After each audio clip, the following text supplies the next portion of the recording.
السلام علیکم ورحمۃ اللہ وبرکاتہ۔ بسم اللہ الرحمن الرحیم وبہ نستعین والصلاة والسلام علی سیدنا محمد وعلى آلہ واصحابہ اجمعین، اما بعد۔ قال الله تبارك وتعالى في كلامه المجيد والفرقان الحميد: أعوذ بالله من الشيطان الرجيم، بسم الله الرحمن الرحيم: إن الذين آمنوا وعملوا الصالحات سيجعل لهم الرحمن ودا۔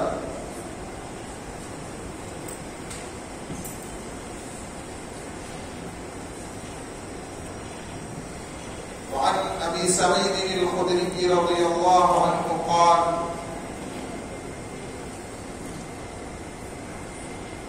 قال رسول الله صلى الله عليه وسلم: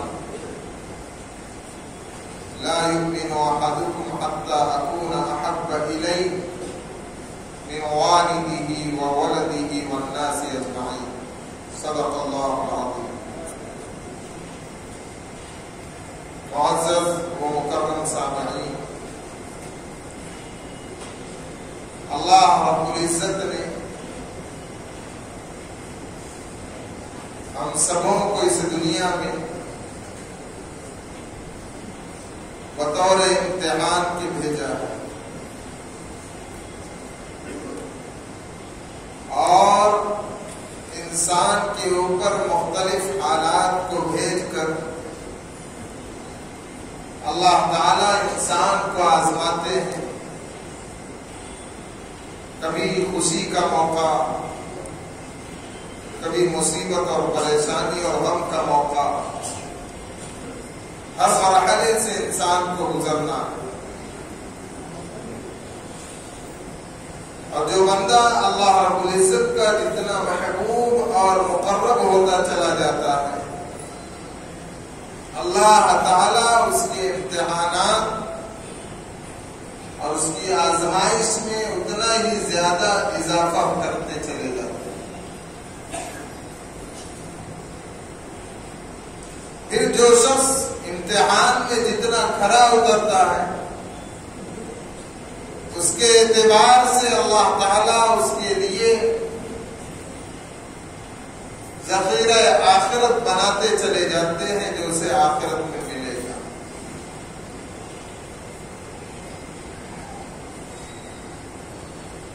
لیکن اللہ رب العزت کی ایک دولت، ایک بڑی نعمت وہ ہے جو اللہ تعالی مومنین میں، اہل ایمان میں، مسلمانوں میں اپنے مخصوص بندوں کو دیتا ہے۔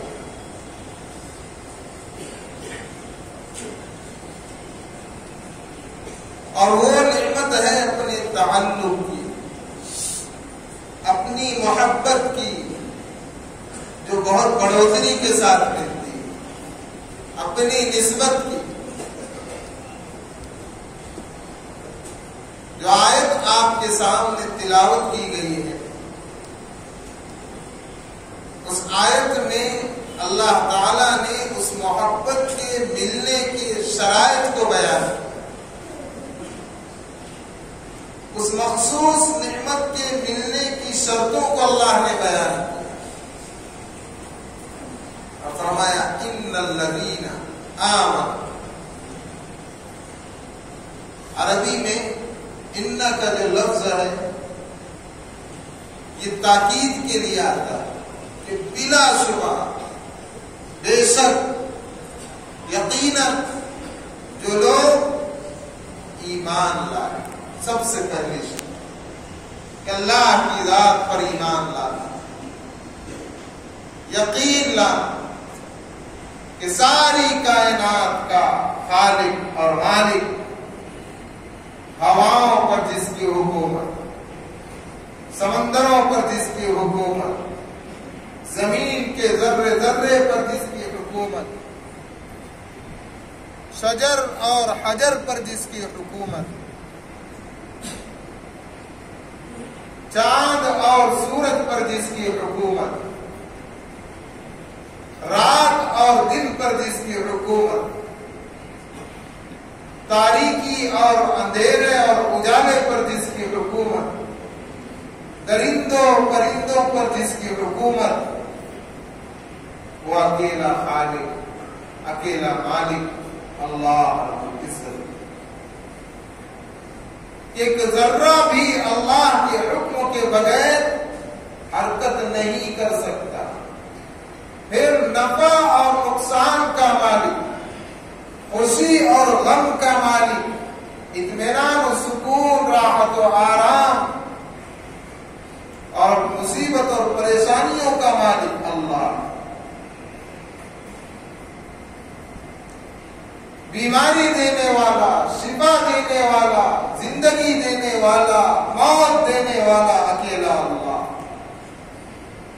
جو ہمیشہ سے ہے ہمیشہ رہے گا، ساری مخلوق کا پیدا کرنے والا ہو، ساری مخلوق پر فنا طاری ہوگی، ساری مخلوق ختم ہو جائے گی، لیکن وہ اللہ باقی رہے گا، اور ہمیں اسی اللہ کی وحدانیت کا اقرار کرنا، یہ ہے یقین، یہ ہے ایمان۔ تو اللہ کے تعلق کی وہ بیش بہا قیمتی نعمت اللہ جن لوگوں کو دیتا ہے اور اپنے مخصوص بندوں کو دیتا ہے وہ ہے ایمان لے آنا، پہلی شرط وَعَمِلُوا الصَّالِحَاتِ، اور اعمال صالحہ کرنا۔ اب ہم نے سوچا کہ تھوڑی دیر قرآن مجید پڑھ لی، تسبیح پڑھ لی، نماز پڑھ لی، ہو گیا نہیں، بلکہ اب نیک اعمال کرنے میں دین کا ہر کام وہ عمل صالح میں داخل، اس کے اوپر بدلہ ملنے والا۔ تو دین کے ہر کام کو کرنے میں جو بھی رکاوٹ آئے، جو بھی پریشانی پہنچے، ان رکاوٹوں کو اور ان پریشانیوں کو بخوشی قبول کرنا، یہ بھی اعمال صالحہ کا ایک جز کہ اللہ کی نبی حضرت محمد رسول اللہ، بولو بھائی رسول اللہ کی بات کیا بولو، میری امت کا بخیل اور کنجوس شخص وہ ہے جس کے سامنے میرا نام آئے اور وہ درود نہ پڑے، اللہ کے نبی علیہ السلام نے کہا۔ اور ہم تو محبت کرنے والے ہیں، اس لیے ذرا زور میں صلی اللہ علیہ وسلم ہونا چاہیے۔ سب لوگ آہستہ پڑھ رہے ہیں، لیکن یہ ہے مجمع، اجتماع کی جگہ، سب لوگ جمع ہے تو ذرا جمع والی آواز اونچی ہونی چاہیے۔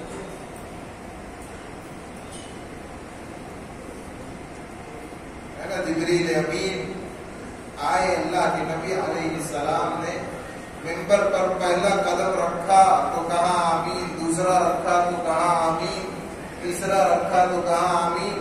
صحابہ نے پوچھا آپ صلی اللہ علیہ وسلم اس سے پہلے تو یہ چیز ہم نے دیکھی، کہا کہ جب میں نے قدم رکھا تو جبریل امین نے آ کر کہا کہ ہلاک ہو جائے آپ کی امت کا وہ شخص جس کے سامنے آپ کا نام آئے وہ آپ پر درود نہ پڑے، تو میں نے کہا آمین۔ آپ کو اب سوچئے کہ جبریل امین اللہ کے حکموں کے بغیر نہیں آتے، کسی بھی نبی کے پاس آنے میں فرشتہ اللہ کے حکم کا محتاج، تو اللہ کے حکم سے آئے یہ پیغام لے کر، پھر دعائیہ کلمات اللہ کے حکم سے کہہ رہے جبریل، اور اس پر آمین کہہ رہے ہیں سرکار دو عالم خاتم الانبیاء والمرسلین حضرت محمد رسول اللہ صلی اللہ علیہ وسلم۔ تو بتائیے اس دعا کے قبول ہونے میں کوئی شک ہے؟ تو پھر کیسا ہونا چاہیے؟ درود ذرا مجمع میں آئے تو جم کر ہو، آواز سے ہو، اور تنہائی میں آہستہ ہو، اور ہر ایک کو محبت ہے، ماشاء اللہ لوگ پڑھتے ہیں، کوئی آہستہ پڑھتا ہے، میں نہیں کہہ رہا آپ نے نہیں پڑھا، لیکن ذرا مجمع میں ہو تو شعائر اسلام میں سے جمعہ ہے کہ جمعہ کے دن سارے مسلمان ایک جگہ جمع ہوتے، تو یہی نشانی آواز سے بھی ظاہر ہونی چاہیے۔ خیر، اعمال صالحہ کے کرنے میں جتنی بھی رکاوٹیں آئے ان کو قبول کرو۔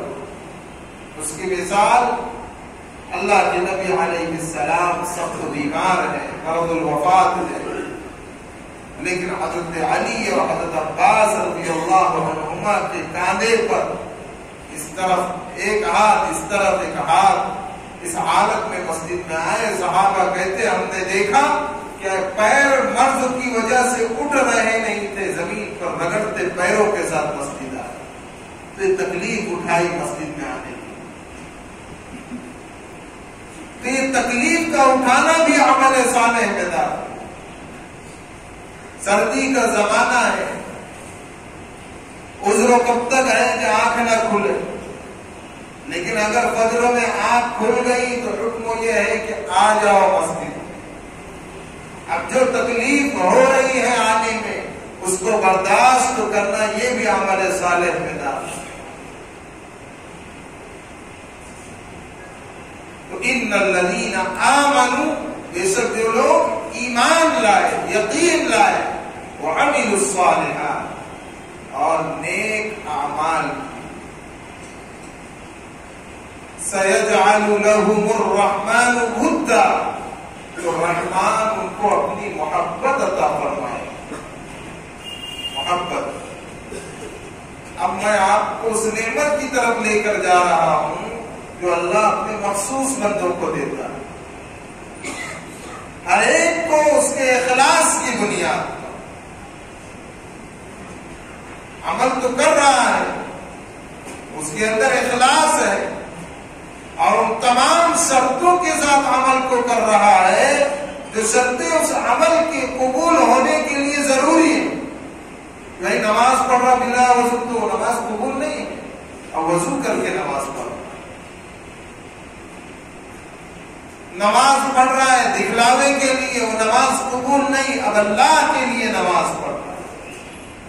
اس لیے اللہ کے نبی علیہ السلام دعا مانگتے ہیں، اللہم انی اسألک رضاک والجنہ، اے اللہ میں تجھ سے سوال کرتا ہوں تیری رضا کا، تیری خوشنودی کا اور جنت کا۔ ہر عمل ہمارا اخلاص کے ساتھ، اخلاص مطلب کیا؟ خالص اللہ کے لیے ہو۔ ہم نماز پڑھے اللہ کے لیے، ہم وضو کرے اللہ کے لیے، ہم صدقہ خیر خیرات کرے اللہ کے لیے، ہم درود پڑھے اللہ کے لیے، ہم استغفار پڑھے اللہ کے لیے، ہم کسی غریب یتیم مسکین اور محتاج کی مدد کریں اللہ کے لیے، ہم حج کریں اللہ کے لیے، زکات دیں اللہ کے لیے، عمرہ کریں اللہ کے لیے، ماں باپ کی خدمت کریں اللہ کے لیے، مسجدیں بنائیں اللہ کے لیے، مسجدوں میں آئیں اللہ کے لیے، مسجدوں میں بلائیں اللہ کے لیے۔ ہر عمل اللہ کی رضا کے لیے، ہر عمل میں اخلاص کا ہونا شرط ہے۔ اللہ کی رضا اور اس کی خوشنودی کا ہونا، یہ نیت دل میں ہونا کہ اللہ خوش ہو جائے، اللہ راضی ہو جائے، ضروری۔ اگر یہ نیت نہیں پائی گئی، اس کے اندر ملاوٹ ہو گئی، تو پھر وہ عمل قبول نہیں۔ جب وہ عمل ہی قبول نہیں تو اس کا بدلہ کہاں سے ملے گا؟ اور اللہ کہہ رہے بدلہ کیا دیں گے ہم دنیا میں؟ سَيَجْعَلُ لَهُمُ الرَّحْمَنُ وُدًّا، کہ رحمان اپنی محبت تمہارے سینوں میں ڈال دے۔ اب جب محبت ملے گی تو آپ کو معلوم ہے محبت کا اثر کیا ہوتا ہے۔ علماء نے اس کے حقیقی اور اس کی مجازی کو بیان کیا کتابوں۔ اس کے حقیقی تو وہ ہے جو اللہ سے ہو، رسول اللہ صلی اللہ علیہ وسلم سے ہو، اور اس کے مجازی وہ ہیں جو کسی لڑکی سے ہوتے ہیں. اس کے مجازی کی تاثیر یہ ہے کہ اگر دونوں طرف آگ برابر لگی ہوئی، دونوں کو اس کو ہو جائے، تو لڑکا مغرب میں ہو لڑکی مشرق میں ہو، اگر وہ یاد کرے تو مغرب کا کنیکشن مشرق میں پہنچتا ہے، مشرق کا کنیکشن مغرب میں پہنچتا ہے. لیکن اس کے مجازی میں جب یاد آتی ہے محبوب کو اپنی محبوبہ کی، تو اس میں تکلیف ہوتی ہے، جدائی. یہی حال اس کے حقیقی کا ہے تھوڑے فرق کے ساتھ، کہ جب محبت ہو جاتی ہے تو اس کا اثر یہ ہوتا ہے کہ محبوب اپنے رب کو یاد کر رہا ہے، محبت کرنے والا اپنے رب کو یاد کر رہا ہے. بندہ دنیا میں ہے اور اس کے رب کو فوراً کنیکشن ہو جاتا ہے. اب جیسے ہی تار جڑے ہیں تو اس یاد میں وہ مزہ آتی ہے کہ علامہ اقبال نے کہا تمنا درد دل کی ہے. اللہ کی محبت میں جب دل میں درد ہوتا یاد آتی، تمنا درد دل کی ہے تو کر خدمت فقیروں کی. نہیں ملتا یہ گوہر بادشاہوں کے خزینوں میں، جنہیں میں ڈھونڈتا تھا آسمانوں میں زمینوں میں. یعنی جنہیں یہ درد دل مل جاتا ہے ان کی شان یہ ہوتی ہے کہ ان کے کمالات اور اوصاف تو بہت اونچے ہوتے ہیں، تو آدمی سوچتا ہے کہ میں ڈھونڈوں تو وہ آسمانوں میں جست لگا لیتا ہے، سارے زمین میں گھوم جاتا ہے، لیکن وہ پہچان نہیں پاتا، کیونکہ یہ وہ محبت کا تعلق ہے بندے اور اس کے رب کے درمیان. اولیائی تحت ردائی لا یعرفهم غیری، حدیث میں اللہ فرماتا ہے حدیث قدسی کہ میرے دوست میرے محبوب بندے میری چادر میں چھپے ہوئے ہیں، انہیں میرے علاوہ کوئی نہیں جان سکتا کہ مجھ سے ان کی کیا دوستی. تو علامہ اقبال نے کہا کہ سب آسمان و زمین میں جست لگائی لیکن مجھے کہیں نہیں ملا. بعد میں معلوم ہوا ارے وہ تو میرے آس پاس ہی تھا، میں پہچان نہیں سکتا. میرے دوستوں میں ایک نام اس کا بھی تھا، جنہیں میں ڈھونڈتا تھا آسمانوں میں زمینوں میں، وہ نکلے میرے ظلمت خانہ اے دل کے مکینوں میں. اور خاموش ہے دل بھری محفل میں چلانا نہیں اچھا. یعنی جن کو اللہ کی محبت مل جاتی ہے، جن کے دلوں میں رحمان اپنی محبت ڈال دیتا ہے، جن کے لیے سَيَجْعَلُ لَهُمُ الرَّحْمَنُ وُدًّا کا پروانہ جاری ہو جاتا ہے، تو ان کا حال یہ ہے کہ وہ اپنی محبت کا اظہار بلا وجہ نہیں کرتے. خاموش ہے دل بھری محفل میں چلانا نہیں اچھا. ادب پہلا قرینہ ہے محبت کے قرینوں میں، کہ اللہ کی محبت کے شرائط میں اللہ نے سب سے پہلی شرط ہی یہ رکھ دی ہے کہ مل گئی تو خاموش ہو جاؤ، تمہاری میری دوستی کا آپس میں ایک دوسرے سے اظہار نہ کرو. تو یہ چیز ملتی ہے اس کے حقیقی میں. جب رحمان کی محبت میں رحمان کی یاد آتی ہے، اللہ کی یاد آتی ہے، تو بندے کو وہ مزہ ملتا ہے کہ دنیا میں زبان سے الفاظ میں اس کو بیان نہیں کیا جا سکتا. اب جب محبت مل گئی تو یاد آ رہی، تو یاد آ رہی تو اللہ فرمائے فَاذْكُرُونِي، میرے بندے تو مجھے یاد کر، اذکرکم، میں تجھے یاد کروں گا. تو جیسے ہی بندے نے رب کو یاد کیا، رب اس کی طرف متوجہ ہو گئے. اس کو کہتے ہیں تعلق. اب ہر مومن کو تو محبت ہوتی ہے لیکن اس میں بھی درجے ہیں. کوئی فجر پڑھ رہا ظہر میں ڈنڈی مار، کوئی ظہر بھی پڑھ رہا ہے عصر میں ڈنڈی مار. یعنی ایک شاعر نے کہہ دیا ظہر عصر پسر گئی، مغرب کا پتہ نہیں، عشاء میں کام تھا فجر میں اٹھا نہیں. تو اگر اس پر عمل ہے تو محبت نہیں ملے. ٹھیک ہے نمازیں تو پڑھ لی لیکن باہر جا کر اپنی آنکھوں سے دیدار بھی کر لیا، بد نظری کی، تو وہ محبت جو دل میں آئی تھی، ایسی گناہ کا اثر بھی دل میں آتا ہے، وہ اس محبت کو چھانٹ کر رکھ دیتا ہے۔ اعمال میں جڑیں گے، اس محبت کی حفاظت کریں گے جو اعمال کی بدولت دل میں آئی ہے، تو پھر اللہ کی یاد ملے گی، اللہ کی یاد سے اللہ کا تعلق پیدا ہوگا۔ اس میں درجات ہیں، اس لیے بعض بندے وہ ہیں جو گناہوں سے اپنے آپ کو بچاتے رہتے ہیں، ان کے اعمال کا پڑھنا زیادہ بھاری ہو جاتا ہے، تو کسی کو 1 گھنٹے اللہ کا دھیان نصیب ہوتا ہے، کسی کو 2 گھنٹے اللہ کا دھیان نصیب ہوتا ہے، کوئی 24 گھنٹے اللہ کو یاد کرتا ہے۔ اور اسی کو قرآن کہہ رہا ہے کہ عقل مند ہے وہ لوگ، کون؟ الذین یذکرون اللہ قیاما، جو اللہ کو یاد کرتے ہیں کھڑے ہوئے، وقعودا بیٹھے ہوئے، وعلی جنوبہم اور پہلوؤں کے اوپر۔ تو محبت بنیاد ہے اللہ کے تعلق کی، اور محبت اللہ گندے دلوں میں نہیں ڈالتا۔ جس طرح کوئی بندہ گندے برتن میں دودھ لینا پسند نہیں کرتا، وہ برتن کو دھوتا ہے، اسی طرح اس گندے دل میں جس میں حسد بھرا ہو، کینہ بھرا ہو، کبر بھرا ہو، عجب بھرا ہو، بغض اور عداوت بھرا ہو، ایسے گندے دلوں میں اللہ اپنی محبت نہیں ڈالتا۔ ان کی صفائی کے لیے ہمیں اعمال صالحہ سے جڑنا پڑے گا، اور ان لوگوں سے بھی جڑنا پڑے گا جن کے دل آئینے کی طرح صاف و شفاف ہے، جن کے دلوں میں درد دل ہے، اور جن کے دلوں میں اللہ کی محبت ہے۔ صحبت صالح ترا صالح کنت، صحبت طالح ترا طالح کنت۔ نیک لوگوں کی صحبت تجھ کو بھی نیک بنائے، اور بروں کی صحبت تجھ کو بھی برا بنائے۔ تو عام مومنین کے لیے اللہ نے ایک اہم نقطہ اس آیت میں بیان کیا، ان الذین آمنوا، بے شک جو لوگ یقین لے آئے، وعملوا الصالحات، اور اعمال صالحہ میں اپنی زندگی گزاری، سیجعل لهم الرحمن ودا، تو ان کو رحمان اپنی محبت عطا کرے گا۔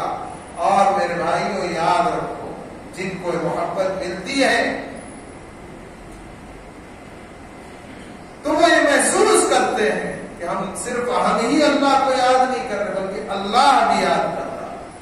اور جب اللہ کسی بندے کو یاد کرتا ہے، اس کا جتنا گہرا تعلق اللہ سے ہو جاتا ہے، تو اس بندے کو بھی معلوم پڑتا ہے کہ ہاں اب میرا اللہ مجھ کو یاد کرتا ہے۔ یہ خصوصی نعمت۔ اب حدیث میں ہے کہ جنت میں جانے کے بعد جنتی آدمی کو کسی چیز کا افسوس نہیں ہوگا، لیکن اس گھڑی کا جو دنیا میں اللہ کی یاد کے بغیر گزر گئی، اس کا ضرور افسوس ہوگا۔ اس لیے اعمال صالحہ میں زندگی گزارنا ہے، اور اپنے ایمان کو بھی پختہ کرنے کے لیے محنت کرنا ہے۔ نیک ماحول میں جڑو، یہ دنیا کے ماحول سے نکلو، اپنے آپ کے ساتھ ایک وعدہ کرو کہ بھائی میں عصر سے مغرب تک مسجد سے نہیں ہلوں گا، میں ظہر سے 1 گھنٹہ مسجد سے نہیں ہلوں گا، میں مغرب سے عشاء تک مسجد سے نہیں ہلوں گا، کہ مسجد والا ماحول ملے۔ ہم مسجد میں آ گئے تو چاچا کے ساتھ بیٹھے نہیں بات کرتے، وہی ایک چاچا بیٹھے کرسی پر، ان کے بازو میں ہم نے بھی کرسی لگائی، چل رہی گپ شپ۔ کہاں تھے بھائی؟ باہر نکلے تھے، مسجد میں گیا تھا، تھوڑی عبادت ہو جانا چاہیے۔ ارے بھائی مسجد میں تو آیا، لیکن عبادت کی بجائے چاچا کے ساتھ گپ شپ بھی کر لی۔ چاچا بھی دیکھ رہے بڑھاپے میں کوئی پوچھنے والا نہیں، یہ ایسا جو ہے جوان مل گیا، تھوڑی ہنسی مذاق اور دل لگی ہو جائے تو چاچا بھی لگ گیا، تسبیح بھی ہل رہی اور بات چل رہی دنیا کی۔ ایسا نہ ہو، مسجد میں آئے مسجد والے ماحول میں، لیکن یہاں آ کر اللہ کو یاد کریں گے انشاءاللہ۔ 2 چیزیں بیان، ایمان لانا، یقین لانا۔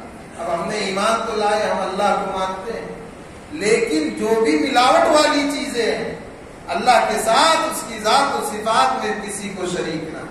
دوسرے عمل صالح کرنا اخلاص کے ساتھ۔ اور یہ آیت میں یہ 2 اللہ نے شرائط بیان کی ہے، اس کی بدولت اللہ کی محبت ملے گی، تو اس دنیا کی سب سے بڑی نعمت ہے اللہ کا تعلق، اور اللہ کے رسول صلی اللہ علیہ وسلم کی بھی محبت ملے گی۔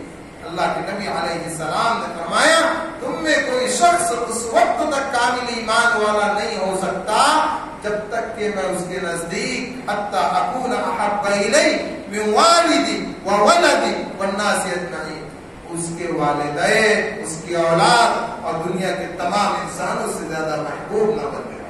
یہی اعمال اور ایمان و یقین بندے کو اللہ و رسول کی محبت عطا فرمائے۔ تو سب انشاءاللہ عمل کرو گے۔ اب کچھ اہم ترین پیغامات آپ تک پہنچانے ہیں۔ سب سے پہلی بات، کسی کی حکارت کرنا مقصد نہیں ہے، میں آپ لوگوں کے چوکنا ہونے کے لیے مثال دے رہا ہوں۔ ابھی ہمارے اس کونڈوا کا ایک واقعہ ہوا 5-6 روز پہلے۔ واقعہ یہ ہوا کہ 14-15 سال کی لڑکی جو ہمارے ایسا سمجھیے مسلمان بہن، وہ نکلی ٹیوشن کے لیے اور گھر والوں نے کچھ دیر کے بعد رابطہ کیا تو معلوم ہوا کہ موبائل سوئچ آف۔ گھر والے پریشان، پریشانی میں اس لڑکی کے والد کی بات مجھ سے ہوئی تو میں نے کہا کہ بھائی سب سے پہلی فرصت میں آپ صدقہ نکالو اور درود شریف اور استغفار کی کثرت کرو۔ اب وہ اطلاع اور کمپلین ہوئی پولیس چوکی میں، پھر وہاں سے پونا کے سارے پولیسوں کو ایک میسج بھیجا گیا۔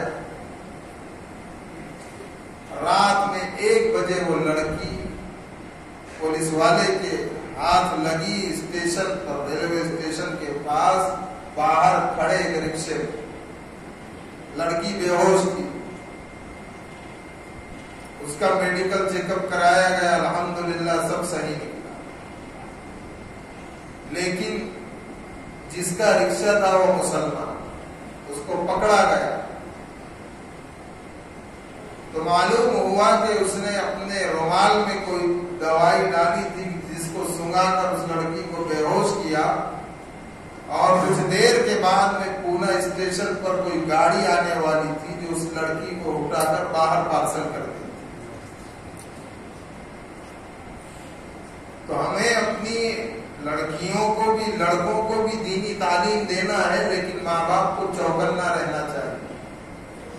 پہلی بات تو یہ کہ ہم اپنی خاص طور سے جوان بچیوں کو اکیلے نہ بھیجیں، خود جائے، اور اگر ڈیوٹی ہے کہیں ملازمت ہم کر رہے ہیں تو پھر اتنی دور ٹیوشن لگائے نہیں۔ اور لڑکی کو اگر پھر بھی مجبوری میں بھیجنا پڑ رہا ہے تو ہماری یہ ذمہ داری ہے کہ لڑکی سے کہے کہ جس رکشے میں بیٹھی سب سے پہلے اس رکشے کا ایک فوٹو نمبر پلیٹ کا فوٹو نکال کر گھر والوں کو واٹس ایپ کرے۔ لیکن احتیاط اس میں ہے کہ ہم خود چھوڑیں، یہ ضروری ہے ہمارے۔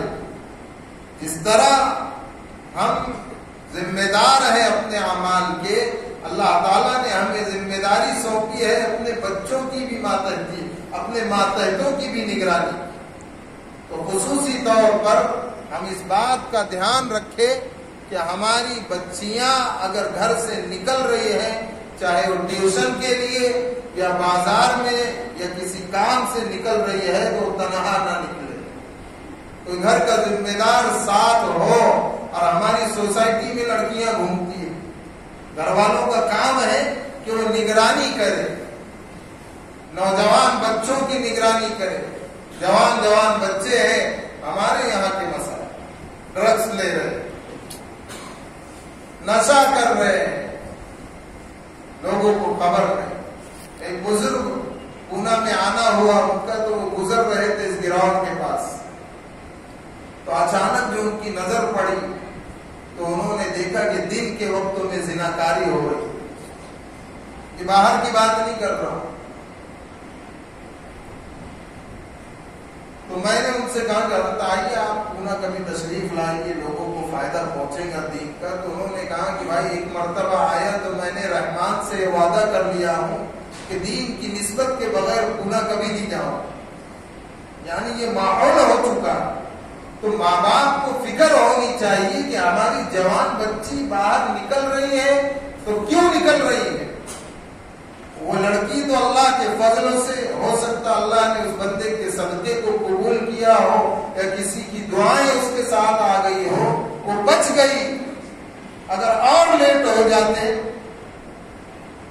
تو پتہ نہیں اس بچی کا کیا ہو۔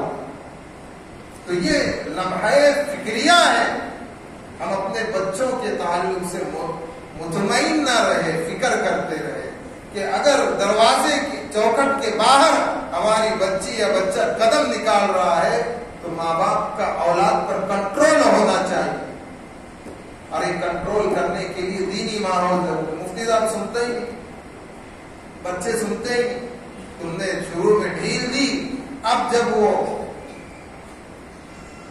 بہادرانہ انداز میں آپ کے سامنے آ رہے ہیں تو کہہ رہے ہیں کہ بہت بہادر ہے، بہادر تو تم نے ہی بنایا۔